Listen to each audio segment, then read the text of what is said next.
Hi, എങ്ങനെയാണ് നിങ്ങളുടെ ചെറിയ റൂം വലുതായി കാണിക്കാം എന്ന് നോക്കിയാലോ? നിങ്ങളുടെ റൂം പെയിൻറ് ചെയ്യുമ്പോൾ എപ്പോഴും ലൈറ്റ് കളർ ഷെയ്ഡ് ആയിരിക്കും. പേസ്റ്റൽ അല്ലെങ്കിൽ ന്യൂട്രൽ കളേഴ്സിൽ ചെയ്യാം. അതാകുമ്പോൾ അത് ലൈറ്റ് വീഴുമ്പം നിങ്ങളുടെ റൂം കുറച്ചും കൂടി വലുതായിട്ട് തോന്നും. രണ്ടാമത്, ഫോൾ സീലിംഗ് ചെയ്യുമ്പോൾ എപ്പോഴും സിമ്പിൾ ആൻഡ് പ്ലെയിൻ ആയിരിക്കാൻ നോക്കുക. ഹെവി ആയിട്ട് ചെയ്താൽ നിങ്ങളുടെ റൂം ചെറുതാണെങ്കിൽ ഒന്നും കൂടി ചെറുതായിട്ട് തോന്നും. മൂന്നാമത്തത്, റൂമിൽ കേർട്ടൺ ഇടുമ്പോൾ ഫുൾ സൈസ് കേർട്ടൺ ഇടാൻ ശ്രദ്ധിക്കണം.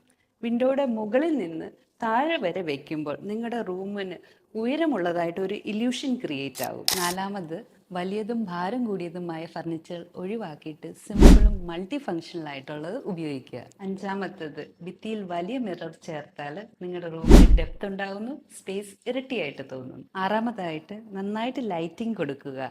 സീലിംഗ് ലൈറ്റ്, വാൾ ലൈറ്റ്, ടേബിൾ ലാമ്പ് യൂസ് ചെയ്ത് ഓരോ കോണുകളെയും ലിറ്റപ്പ് ചെയ്യുക. ഇത്രയും ചെയ്യുവാണെങ്കിൽ നിങ്ങളുടെ റൂം ചെറുതാണെന്നുള്ള തോന്നൽ പോലും ഉണ്ടാകത്തില്ല.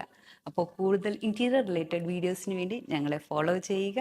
അതുപോലെ നിങ്ങളുടെ സുഹൃത്തുക്കൾക്ക് ഈ വീഡിയോ ഷെയർ ചെയ്യാനും മറക്കരുത്.